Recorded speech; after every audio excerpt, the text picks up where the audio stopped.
Yeah. I mean, they have everything, like you mentioned, the FBI, that it turned out to be, deer hide and deer, hair. I mean, some of the stuff, even like with feces, it has been sent in and tested. It turned out to be, bear or something else and not Bigfoot.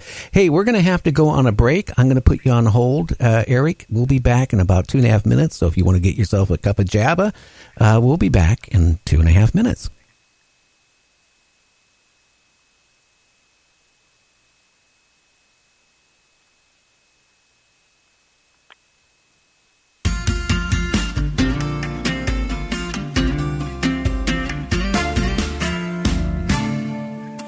Perde tempo escolhendo a roupa, porque no fim eu sei que vou tirar. Fala tchau pro seu batom na boca e fala oi pra quem te faz pirar. Se você já tá com a mesma sensação, pode vir, quente que eu tô vulcão. Tá descontrolada toda essa tara e não para porque a coisa ficou mara. Vou te ganhar no cansaço, no cansaço, no cansaço. Vamos fazer um regaço, um regaço, um regaço. Colarinha dos amassos, amassos, amassos. Vamos fazer um regaço, um regaço, um regaço.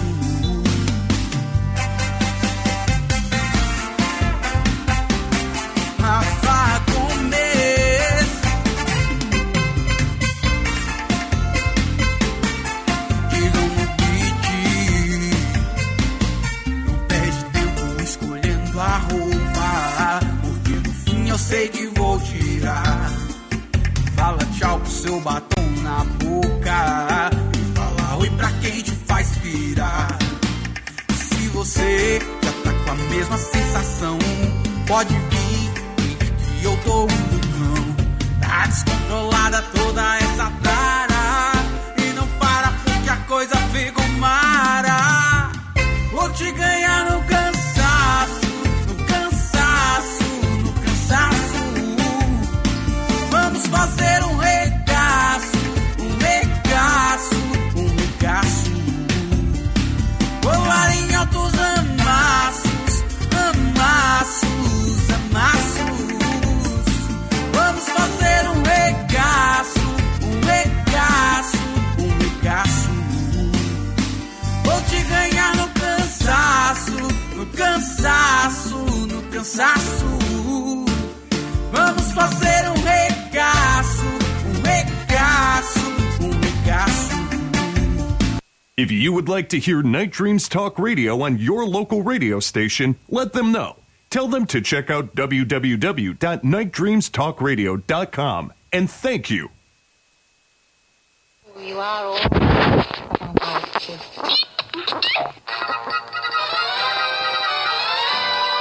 Everybody's voting for the friendly voice of radio, the people's choice. Music, weather, sports, and news, it's radio. The people choose. Everybody's swinging to the swinging voice of radio, the people's choice. Big fry, small fry, dawn to dawn, it's radio that turns them on. Good evening, or morning, depending on your time zone. From the Pacific to the Atlantic to you worldwide. Get yourself a cup of Java and find a comfy, easy chair. And get ready for Gary and his guest on Night Dreams Talk Radio. After Dark. Oh, wow. And now, here's Gary. Oh, boy, I wasn't even used to that one. That's another new intro for the show. I should have listened to it a little bit more. I wouldn't have just walked on myself. Anyway, tonight we got a great guest. We got Eric Altman in here. We're talking about Bigfoot. Now I'm going to try to shift it over to like Mothman, Dogmen, and other type of cryptids. Are you there, Eric? I'm here. Okay, what's your feeling about Mothman? There's been a lot of reports still going on about Mothman. Yeah, the Mothman phenomenon is a fascinating subject altogether. It's probably my second favorite cryptid, if you want to call it a cryptid. The whole phenomenon began in a little town of Point Pleasant, West Virginia in 1966, and it rolled through to December of 67 before it pretty much stopped. And then, of course, the last few years, people have been claiming they've been seeing them all around the country, and specifically in the Chicago area. There's been a rash of supposed flying humanoid or Mothman sightings out there. But it's a fascinating subject simply because of not just the flying humanoid or moth or whatever it was aspect of it, but there's so much more to it than just that. There were countless UFO sightings that were seen in the Ohio Valley during those years, just prior to and during the Mothman sightings. There were rampant cases of paranormal activity, poltergeist activity, people getting strange radio sounds, static, sirens, hearing what almost would be described as a fire engine type sound coming through their radios and TV sets. And of course, the infamous Men in Black showed up in the town and were harassing witnesses and telling them not to talk about it, following people through town, stalking them, showing up at people's doors and stuff like that. So the whole Mothman phenomenon itself wasn't just Mothman going on in Point Pleasant, West Virginia. It was actually a whole lot more to the story, which makes it even more fascinating. Oh, yeah. I had Susan Shepard on maybe 3 weeks ago, and she lives in that area. And one of the, neighbors that lives actually near her, they claimed that at that time they saw a creature. And they were in their house, and all of a sudden they were hearing noises coming out of their barn. So they, kind of locked up the house and sent their dog out. And the dog ran to the barn, and all of a sudden, that you hear the growling and barking of the dog, and then you hear like the demise of the dog. And then supposedly, like a Mothman creature came out of the barn, carrying the dog, and they went out to double check anyway, and they saw blood, but they didn't see the dog. And unfortunately, supposedly, whatever it is, took off with the dog. But then I guess the next morning, what she was saying that somebody found the same type of dog that they had, down the road next to a sign where it looked like it was dropped. Yeah, that's an interesting case. The gentleman's name escapes me at the moment, but what happened with that case is the husband and wife were, and this didn't actually take place in Point Pleasant. It took place pretty far away, probably about a half an hour to an hour drive away from them, maybe 50 miles.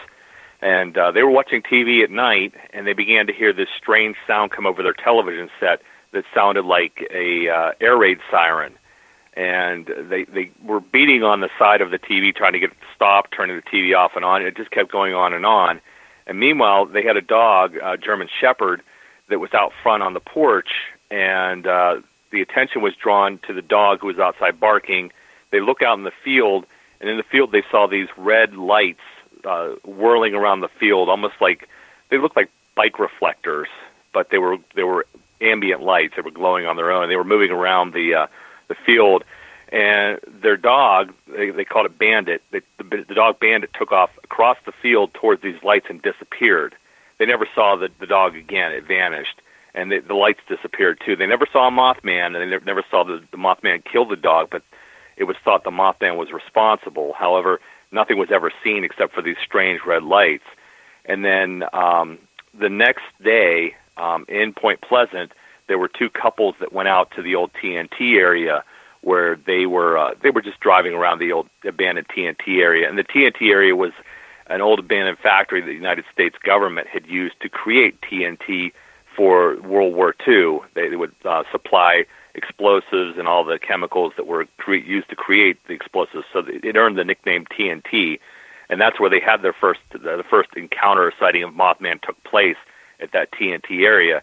And as the couple was being chased back to town by this Mothman creature after they had seen it, they passed a dead dog on the road that looked like a dead German Shepherd. They thought possibly could have been Bandit, but no one ever stopped to check to make sure that it was the same dog or not. They just saw a dead German Shepherd on the side of the road. But that's a really compelling case because that's pretty much what kicked off the whole phenomenon going on in Point Pleasant was this one encounter this guy had. And again, he didn't see the Mothman. All he saw were these red lights whirling around in the field out away from his house, and his dog charged after them and then disappeared, and they never saw Bandit again after that. Well, see, that proves how stories can change. So, that's a little bit different than what I heard. So, and yours makes a lot more logical sense of, what happened. But, weren't they having a lot of sightings in that area of UFOs, too, at the same time frame? Oh, yeah. There was UFOs going on, sightings going on all across the Ohio Valley at that time.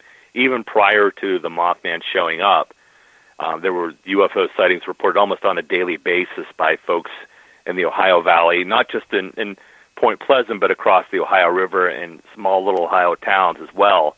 And that was going on long before the supposed Mothman showed up. Interesting. Too, when she was on, she was talking about, the men in black, were going around and interviewing people. And what the story is, and maybe you might know it better than what I was told, but the men in black drove up in new old cars, cars that were 10 years old or older, but they look like brand new. And you know how men used to dress in the late 50s, early 60s, they were all dressed in black, wore a black hat, black sunglasses, black everything with slick hair. That's the descriptions that, supposedly that was being given out of these men in black that were all in the area at that time. Yeah, during the Mothman flap of sightings, these mysterious men started showing up in Point Pleasant, and they were driving these older model vehicles, but they looked new. Mm-hmm. They were all black in color, and then the men were wearing black suits with white shirts, black ties, black fedora hats or black hats, sunglasses, and they had a very strange, olive complexion skin, emotionless, and they were seen walking around town spying on people. They would drive to the home of eyewitnesses who saw the Mothman or had any kind of UFO sighting, and they would forewarn them to not talk about their encounters, trying to get them to silence them. Mary Heyer was a newspaper reporter in Point Pleasant at that time, and she was even visited by what could have been a man in black, a very small version of a man in black. Almost a midget showed up at her office and stole one of her pens from her desk, and the whole time he was giggling and laughing maniacally, and she kept saying, what do you want? What can I do for you? And he finally left, but he was wearing the same kind of attire as what a man in black would be described wearing. So, yeah, they were prominent around the Point Pleasant area, almost like they were trying to intimidate eyewitnesses from talking further on it, and they would show up at people's homes or follow them around the area or even call them on the phone. And no one knows where they came from, and no one knows where they've disappeared. But throughout history, and especially the last 30 or 40 years, there's been quite a number of incidents where people have had encounters with men in black.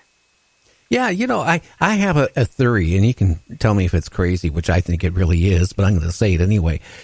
Back, before digital TV, going back, 30, 40 years, the AM, or not the AM, but the transmitters, for broadcast, TV band, they were really high powered and, and a low frequency. And the signals would, to travel out in space, who knows how long it would take, like Leave It to Beaver or Father Knows Best, to go out there, right? And maybe get picked up by another civilization or, scout ship or whatever. And then they view it and think, this is what the people on Earth, the creatures on Earth, look like. And this is the type of contraptions they drive. So maybe when they came here, they dressed the part, drove the part, but the problem is maybe they were 10 years or 15 years off on their timing. I couldn't answer that. Anything's possible, I guess. These men in black show up, and no one really knows if they're with the government or with a special division of the government, a secret division of the government, or they're extraterrestrial. No one really knows, but I've talked to other researchers over the years and other people who've written books on the subject matter, and I've looked into it a little bit myself, and they don't seem to be the typical